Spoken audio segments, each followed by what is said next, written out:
In today's video, I am going to teach you how to connect Freshsales to Gmail step by step. To begin, make sure you are signed in to your Freshsales account in your web browser. It also helps to have your Gmail account ready because you will be asked to confirm access during the connection process. First, go to the top right corner of Freshsales and click your profile picture or profile icon. This opens a small menu with account options. From that menu, select Personal Settings. Personal Settings is where Freshsales lets you manage personal preferences, including email connections, so this is the correct place to start. Once you are inside Personal Settings, look for the area related to email. Click the tab that says Connect Your Email. In some versions of the interface, it may appear as Email Settings instead.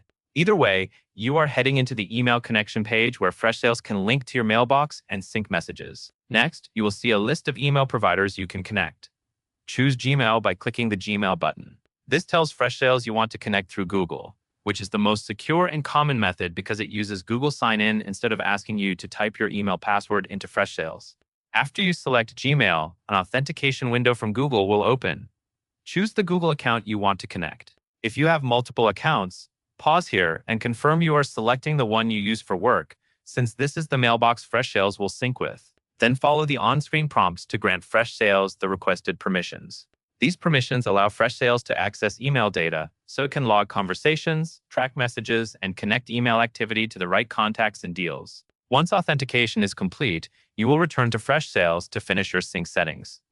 Choose Two-Way Sync. This option syncs both sent and received emails, which is important if you want a complete communication history inside Freshsales. Take a moment to confirm the setting is selected, because it affects what appears in your timeline and what gets recorded for reporting and follow-ups. After that, the connection is complete, and your Gmail account will begin syncing with Freshsales. That covers everything you need to know.